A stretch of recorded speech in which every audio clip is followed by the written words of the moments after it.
Hi, so I wanted to give you the explanation that I promised you in the 54321 video as to why these techniques are effective.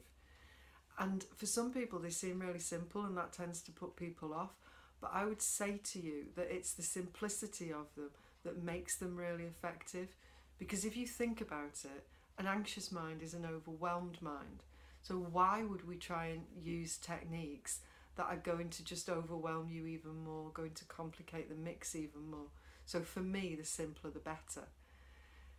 The reason that we practice them, even though that they're really, really simple, is that we want them to become second nature to us. At the moment, our brains have a default that they use, that they go to when they're anxious, and we want to install a new default, a new go-to. So the more that we practice them now, the more likely we are to be able to do that. If you think about it, at home you put in precautions and preparations all the time. So for example, if you're worried about fire, you might have a smoke alarm or a fire blanket or a fire extinguisher. You're installing appliances now in case you need them. That's what we're doing with these techniques. We're installing them into our minds now in case we need them. So we're being fire marshals rather than firefighters, and we're being prepared. Because an anxious mind follows the same kind of patterns every time. You'll have the same kind of symptoms. You'll feel the same kind of sensations every time. And when we use these techniques, what we're doing is a pattern interrupt.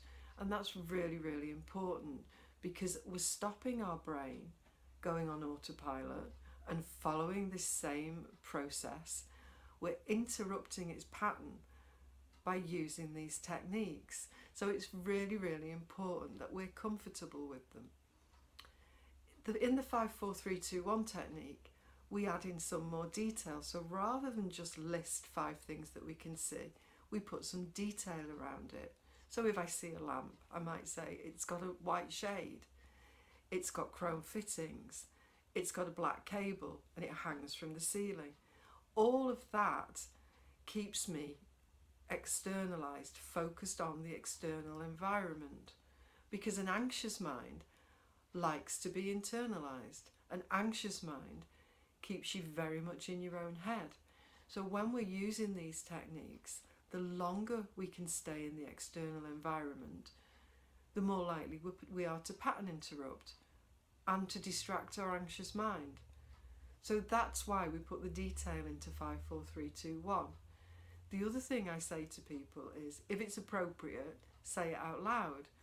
And it may be appropriate and it may not. And if it's not, then say it in your head.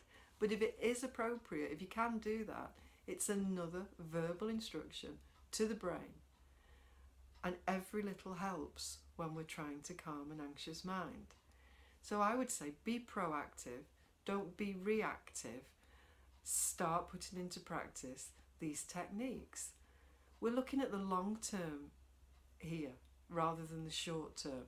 In the short term, you're going to start practicing them so that in the long term, they will become your default and your go-to.